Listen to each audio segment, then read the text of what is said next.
to your Friday, October 25, 2024 edition of the Evening News. I am Jemima Holmes. Thank you for joining us. Let's take a look at some of the lead stories tonight. Improved learning experiences expected as 1502 teachers graduate from CPCE. 700 benefit from house lot distribution in Region 5. 50,000 flowering trees to be planted to transform urban landscape. Opposition wants to oversee 100,000 one-off cash grant distribution countrywide, and Guyanese-born scholar very optimistic about progress in Guyana's creative industry. Now for the news in detail. In a momentous occasion today, a whopping 1502 teachers graduated from the Cyril Potter College of Education, and according to the Minister of Education, Priya Manikchand, it is expected that the learning experiences in the classrooms will be significantly improved. Let's hear from Kilroy Williams. The Cyril Potter College of Education's 2024 graduation exercise was held on Friday at the Guyana National Stadium and saw 1,502 pre-service and in-service teachers receiving certificates and awards in several educational disciplines. This year's cohort of graduates represents the second largest group of teachers to graduate from the institution throughout its 96 years in operation. Of this year graduating teachers, 86% were females and 14% males. During her address at the graduation ceremony, Education Minister Priya Manikchand explains that with these teachers dispatched to schools across the country, it should enhance students' learning experiences. In Region 9, we have 5,924 learners at the primary level. We had 176 trained teachers. We're adding 83 trained teachers this year. That will bring down our class size or our ratio of 33 students to 1 pupils to 1 trained teacher to 22 pupils to 1 trained teacher. Do you see how we're moving closer and closer to our ideal numbers and ratio? This scenario, she explained, will be replicated across all administrative regions as more and more teachers become trained. In fact, across majority of the regions, there has been an increase in the number of teachers being trained.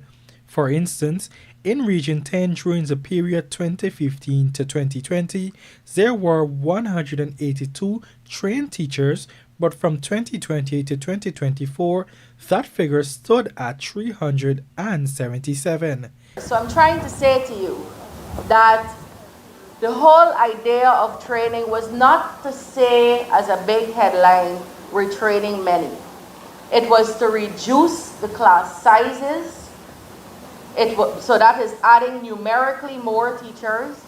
And it was to make sure we have a higher quality in the classroom through your bodies and your minds and your delivery. Also delivering remarks at the ceremony was Vice Principal Development at CPCE Tamsin Henry, who highlighted some of the academic achievements the institution has attained over the years. CPCE, for the first time in the college's history, is now offering music, literacy, SEND, and health and family life education as major options in the technical and vocational education training, TVET secondary programs.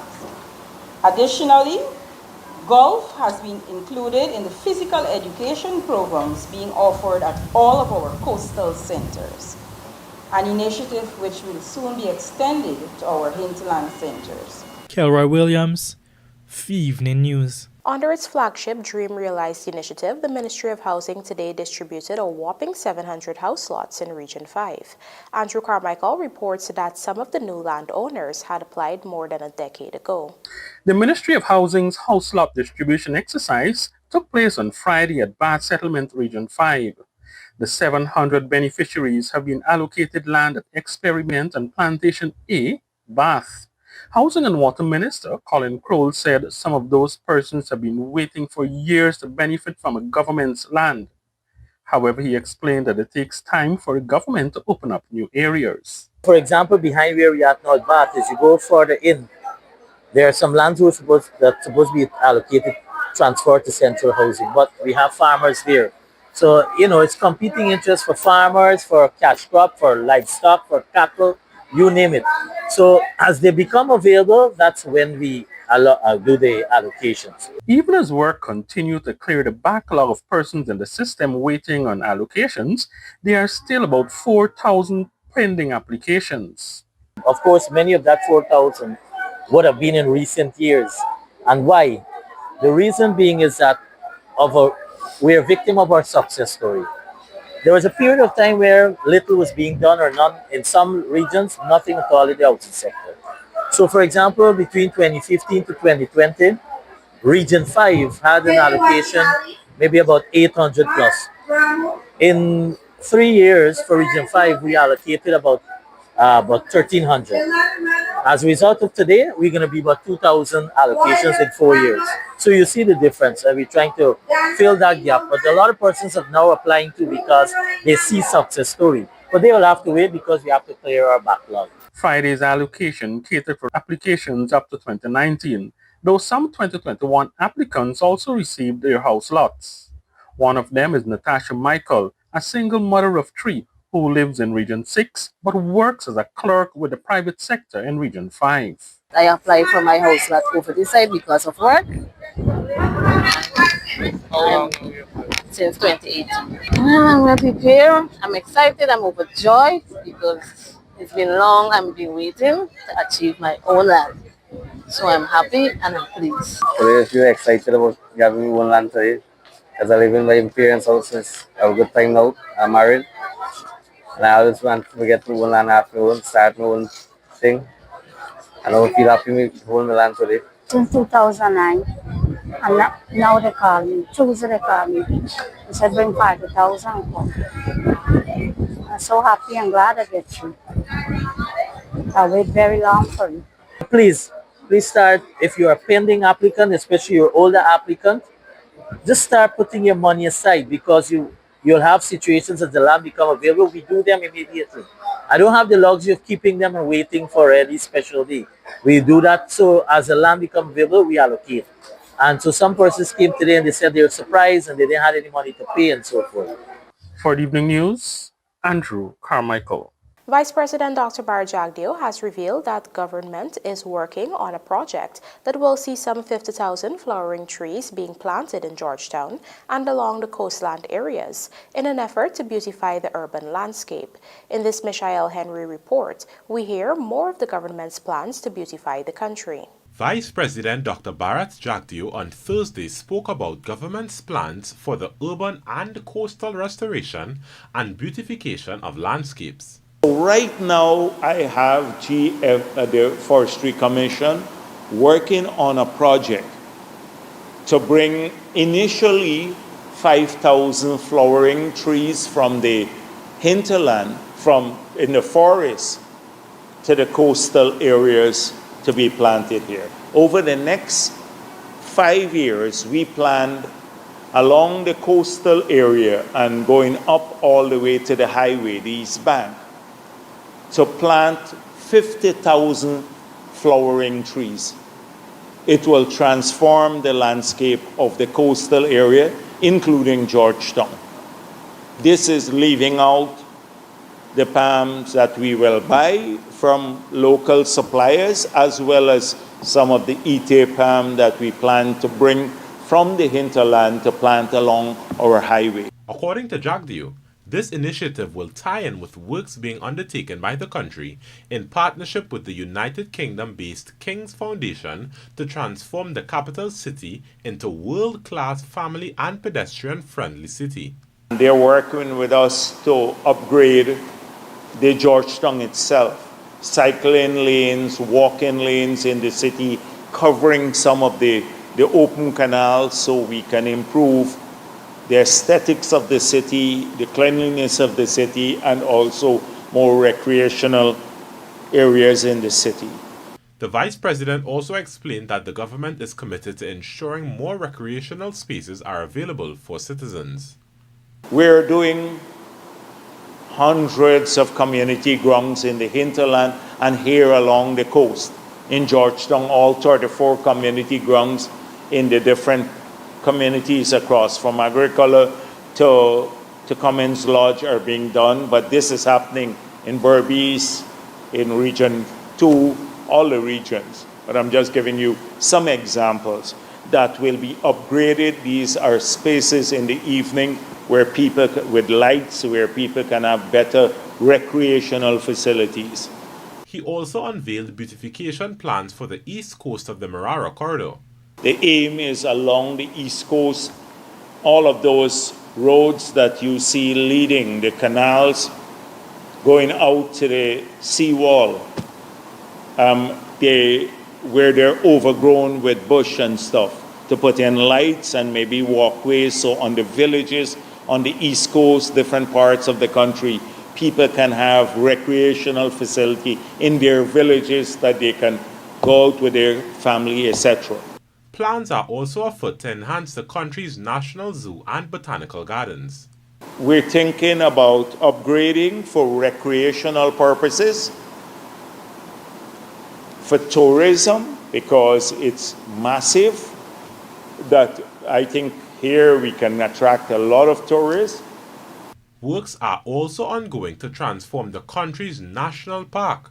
Michael Henry, The Evening News. While it has no objection to government expanding the 100,000 one-off cash grant to overseas-based Guyanese who are in the country, the PNC-led opposition wants to have oversight during the distribution exercise, so to ensure transparency and equity.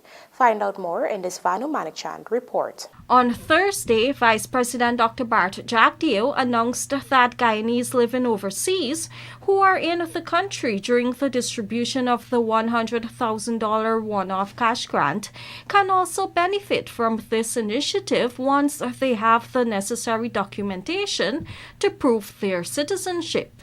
At a press conference on Friday, opposition leader Aubrey Norton shared his views on the latest announcement from the government. We are not opposed to Guyanese benefiting from anything in Guyana. Of course, we expect it to be structured, we expect it to be transparent, and there is accountability. The diaspora is very supportive of us as a political party, and we will never be against the diaspora. Despite this position, however, Norton believes that adding members of the diaspora to the group of beneficiaries is opening up room for corruption. On this note, opposition member Ganesh Mahipal pointed out that one way to avoid any corruption in this cash grant initiative is to allow the opposition oversight of the distribution process. The opposition is also calling on the PPP to use a similar system, such as in GCOM registration process. That is, the opposition must have a scrutineer when the payment is being made to verify each registered Guyanese receiving the cash grant. This will go a far way in ensuring transparency and accountability and avoid a repeat of the corruption and discrimination that marred the COVID-19 cash transfer. Already, Vice President Jagdeo has stated that the distribution of the cash grant would be overseen by the Audit Office and that efforts are ongoing by a technical team to establish a robust system that would ensure transparency and accountability in the distribution exercise. Reporting for The Evening News, Vanu Manikchand. Coming up, quarantine farmers contributing to food security through brackish water shrimp initiative, and the startup domestic operator acquires first Britain Norman Islander. Do stay with us. More news ahead.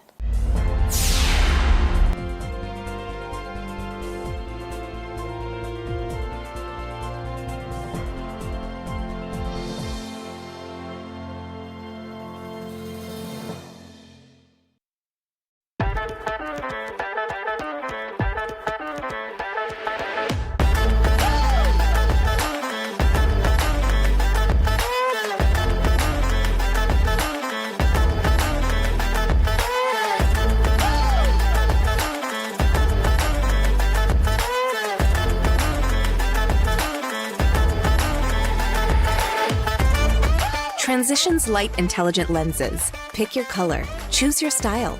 Available at Optique Vision Care.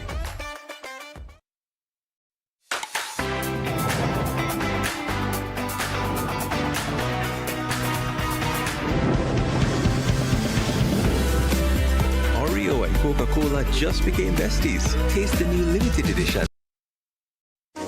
Need quality electrical or hardware supplies for domestic, commercial, and industrial usage? Visit SPR Enterprise. We stock a wide variety of tools, transformers, connectors, cables, line hardware, and control products at competitive prices. Check us out for brands such as Square D, Eaton, Fluke, Klein, and 3M. We are located at 45 Brick Dam, Georgetown, or call us on 223-5699, 223-5687, or WhatsApp 639-7193. SPR Enterprise, your single source for quality electrical products.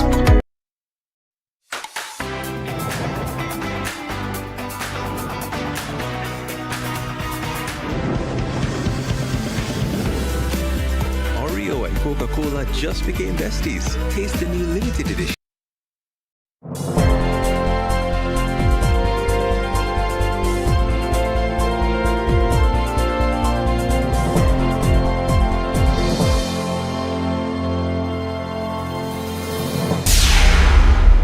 Welcome back. You're watching the Evening News. As the country continues to increase its production of the brackish water shrimp with the government's dedicated investment in the sector, farmers under quarantine are taking advantage of the initiative. In this Andrew Carmichael story, we hear from some of the farmers involved in this movement and how they are excited to play a part in contributing to the country's and the region's food security agenda.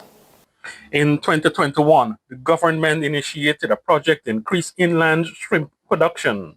Between January and November 2023, Guyana produced 815,496 kilograms of shrimp compared with 548,900 kilograms produced for the same period in 2022. Over 19 new ponds have been established by the Agriculture Ministry, stretching from Firish to number 50 village under quarantine. However, there are none between the villages stretching between Manchester and Tarlagy.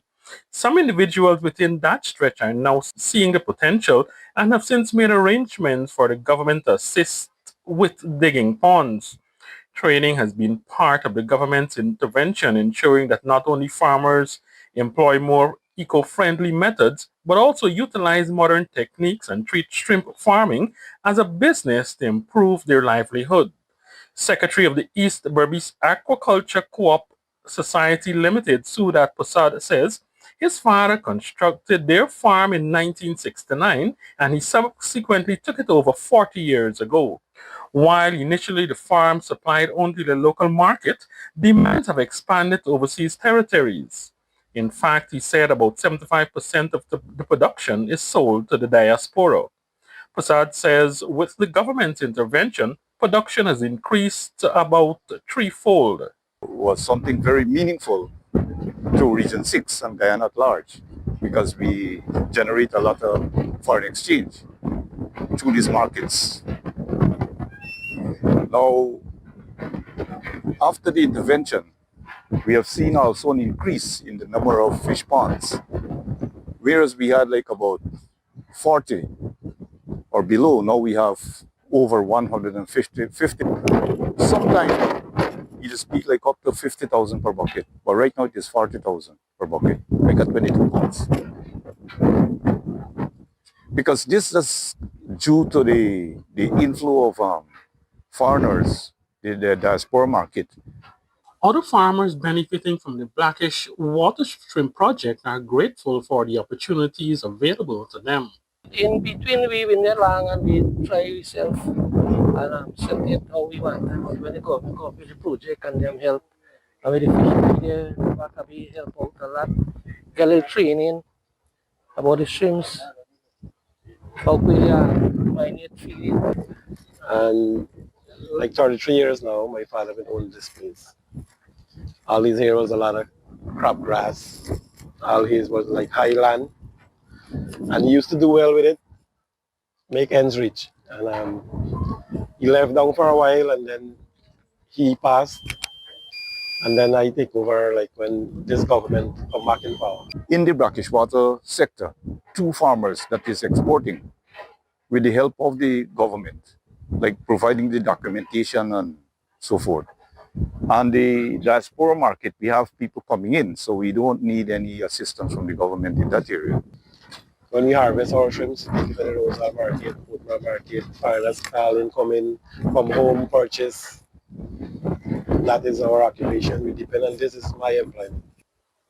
Nevertheless, some of these farmers are being challenged with poor water quality.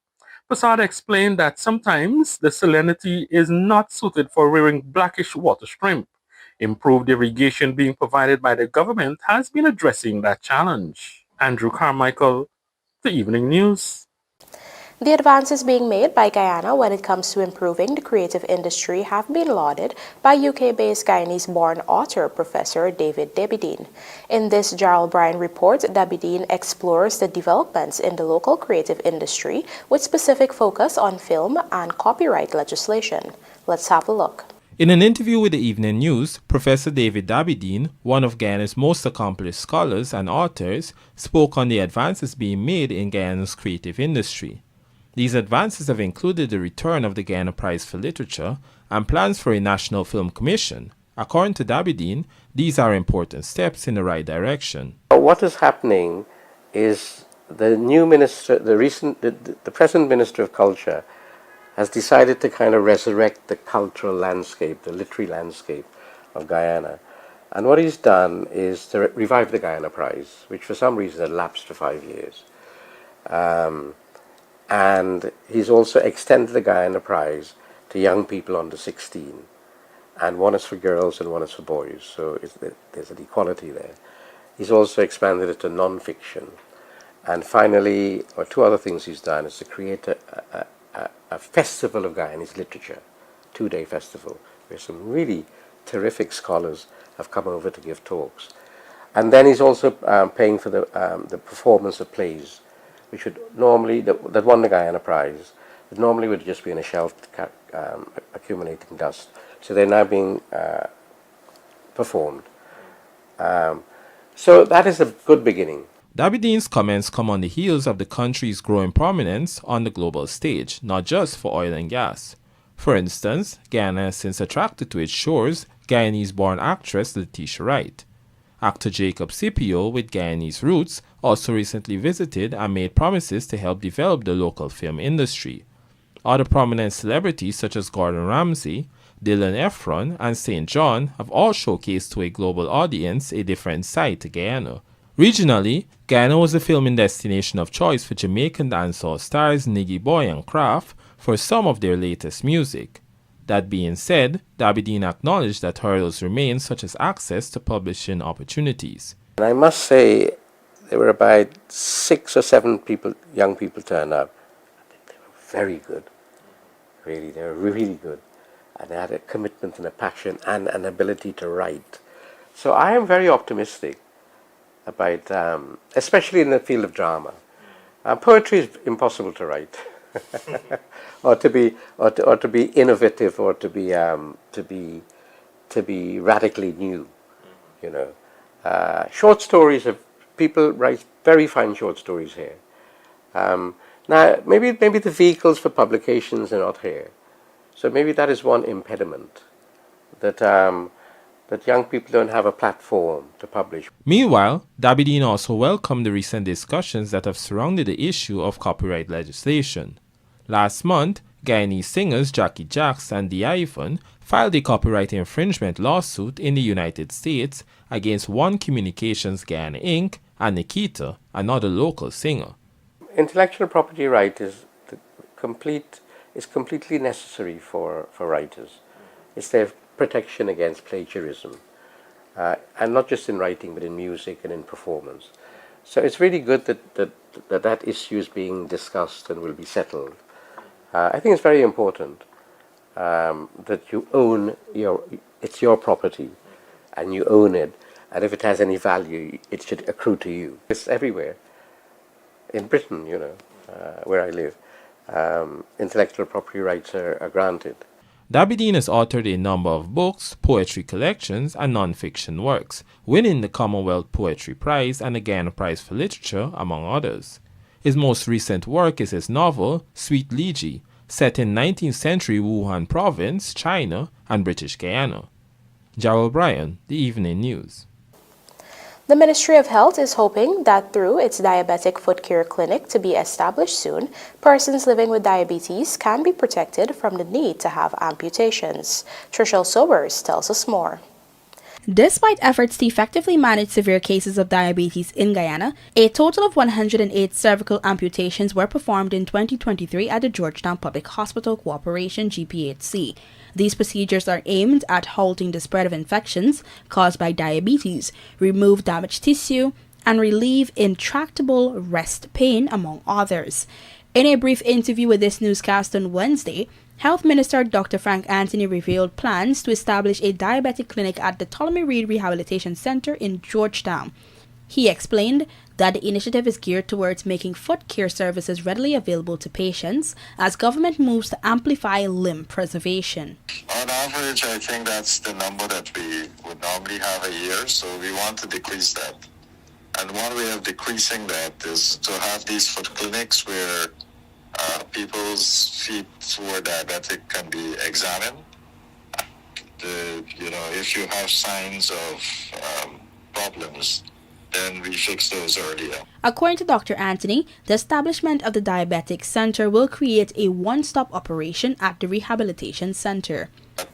The persons who have amputees and would go to the Ptolemy Center for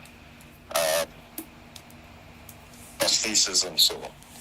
That we need to start a diabetic clinic there so that when they go to Ptolemy, they can get care not just for the stump that they have, but also for their diabetes, which was the underlying condition. So we are going to have a physician located there that can provide diabetic care for those patients. Diabetes is considered the leading cause of amputation in Guyana, accounting for 90% of limb losses in the country. Trishelle Sobers, Evening News. Zen Aviation and Services Limited, a startup domestic operator based in Georgetown, Guyana, has finalized a deal to acquire its first Britten-Norman turbine-powered Islander. The aircraft will be used by the aviation operator to enhance regional connectivity and support its planned commuter services across the country. The aircraft, an enlarged turboprop variant of the renowned piston version of the Islander aircraft, will be the first operated in Guyana. It boasts 30% more interior space compared with the piston variant, as well as having a significantly increased maximum takeoff weight of up to 8,925 pounds. Powered by twin Rolls-Royce engines, each generating 460 HP, the aircraft offers a range of 1,006 nm and has an endurance of up to 8 hours. Ronaldo Alfonso of Zen Aviation said the company believes this variant of the Islander is a perfect fit for its mission to introduce superior safety, comfort, and choice to the Guyana aviation market.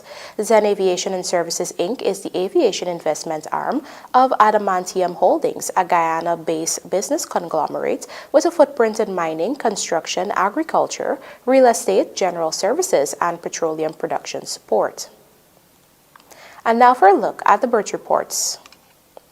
There will be no scheduled retraction of the Demerara Harbour Bridge on Saturday, October 26, 2024. Meanwhile, the Berbice River Bridge is scheduled to be closed to vehicular traffic at 13 hours on Saturday, October 26, 2024 for a period of 1.5 hours. I have no apologies to make for government's investments in cricket, says Ramson Jr. A National T20 League bowls off tomorrow. These stories and more coming up in this evening's Sportcast, sponsored by MacCorp. I am Bernard, and this is MacCorp Rental.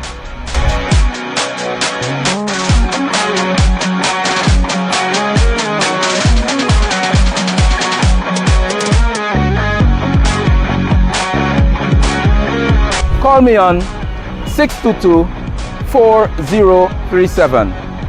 MacCorp, let's do the work.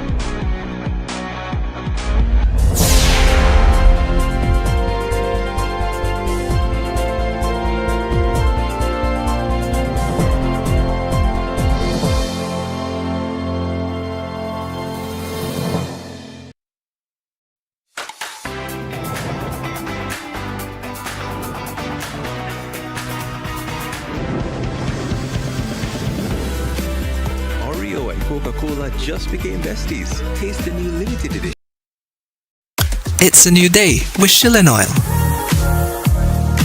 A unique blend of natural oils to help ease and soothe the day-to-day discomforts of life. Get relief from muscle and joint pain, headaches, and congestion. Shilling Oil lets you get back to the things you love doing most. Water relief with Shilling Oil. Distributed by Massey Distribution.